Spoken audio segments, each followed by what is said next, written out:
Yo les gars, bienvenue dans cette nouvelle vidéo. On va parler de la suite pour le Paris Saint-Germain. Là, on a vu très clairement hier que Luis Enrique est fautif sur ce match nul. Après, ça arrive de faire un match nul. Des matchs nuls, t'en feras d'autres. Mais un match nul de cette manière-là, où t'es passé près de la défaite, ou en plus de ça, parce qu'il y en a qui disent ah oui, il y a eu un coaching décisif. Il y a eu un coaching décisif. Doué est sorti, Dembélé est rentré et Dembélé a marqué. Sauf problème, c'est qu'apparemment Dembélé n'avait pas prévu sa rentrée et Luis Enrique n'avait pas prévu de le faire rentrer. Si Désiré Doué ne se blesse pas, jamais Dembélé rentre. Et si Dembélé rentre, personne ne marque. Là où tu dois t'inquiéter, c'est que ton meilleur buteur, c'est Dembélé. Ça, c'est problématique.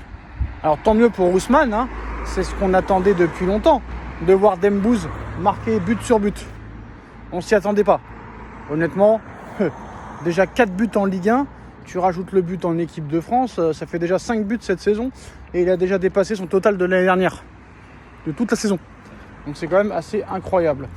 Barcola inexistant, Kolo Muani inexistant, Ramos blessé, Asensio blessé.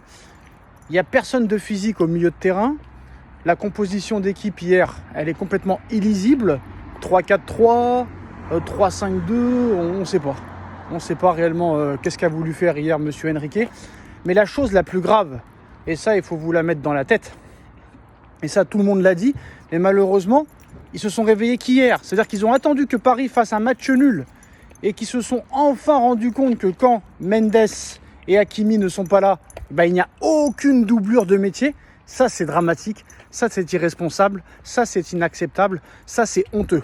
Voilà pourquoi la raison qu'il y a peu de chances que Paris gagne la Ligue des Champions, à moins que très clairement il te fasse un mercato d'hiver du 1er au 31 janvier de folie.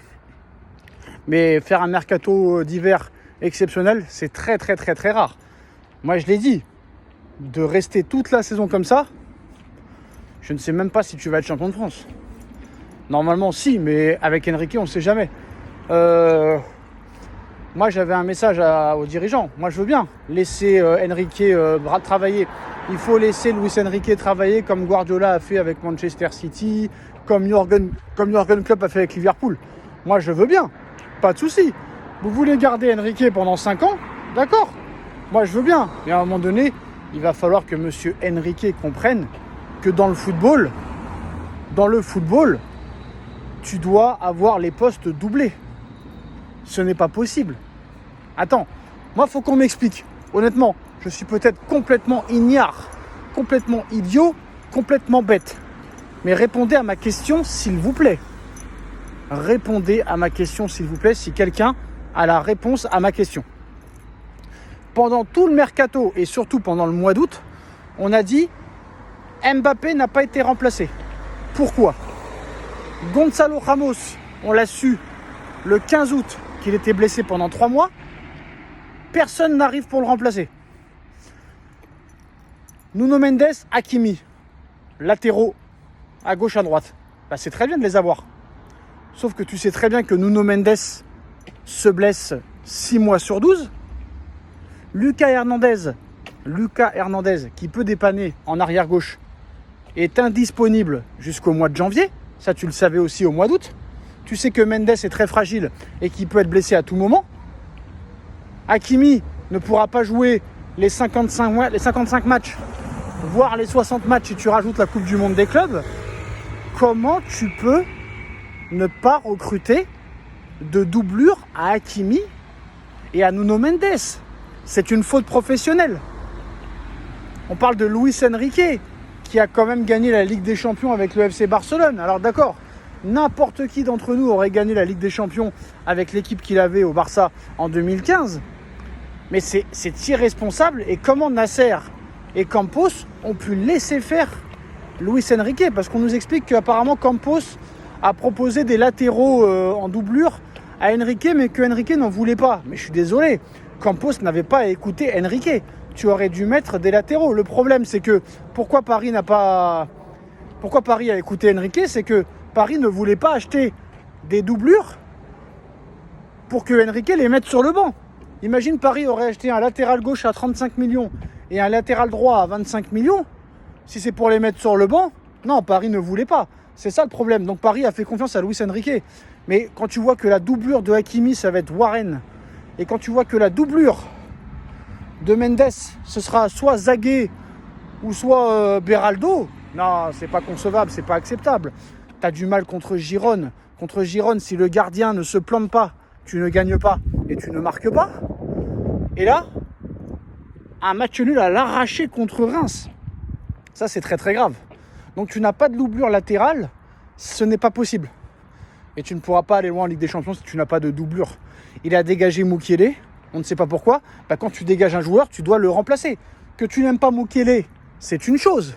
Que tu le laisses partir, d'accord, tu as le droit. Mais tu dois le remplacer par un latéral droit de métier. C'est pareil, Kurzawa est parti, bon débarras.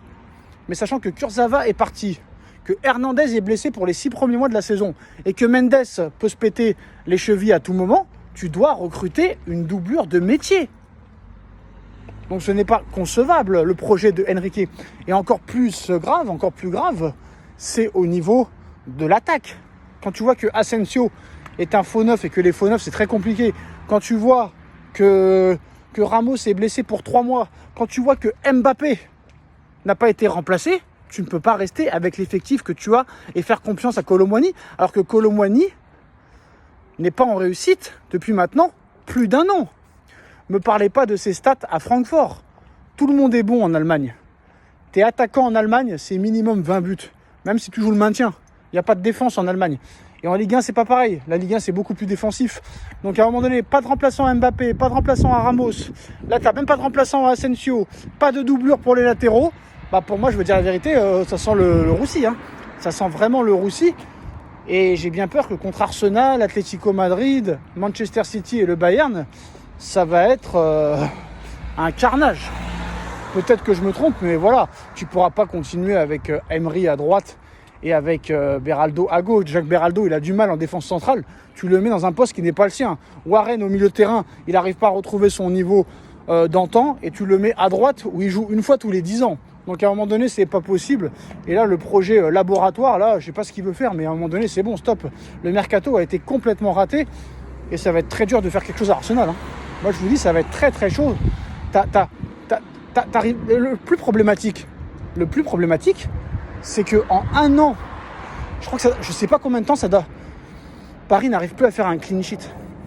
2 matchs d'affilée. Ça, je voudrais voir la dernière fois que Paris a enchaîné 2 matchs sans prendre de but.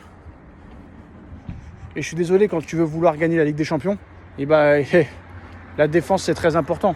Donc là, tu n'as pas de défense. Le milieu de terrain, il n'est pas encore au top. Et tu n'as pas d'attaque. Tu avais un Osimhen qui était disponible, qui a fini à Galatasaray. C'est inexplicable. Tu avais un Nico Williams à 60 millions. Tu ne l'as pas pris. Tu avais un Jadon Sancho qui fait des dingueries avec Chelsea. Déjà 2 buts et 2 passes décisives en 3 matchs. Donc à un moment donné, Monsieur Enrique a fait complètement n'importe quoi pendant ce mercato. Campos pareil, Nasser pareil. Donc voilà. Alors on va voir ce soir le match Lyon-Marseille pour voir si vraiment Marseille est un concurrent sérieux au Paris Saint-Germain.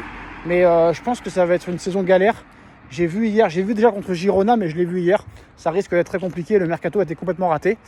Et si ça continue comme ça jusqu'en janvier, j'espère que Enrique prendra conscience qu'il faut recruter des latéraux et un attaquant.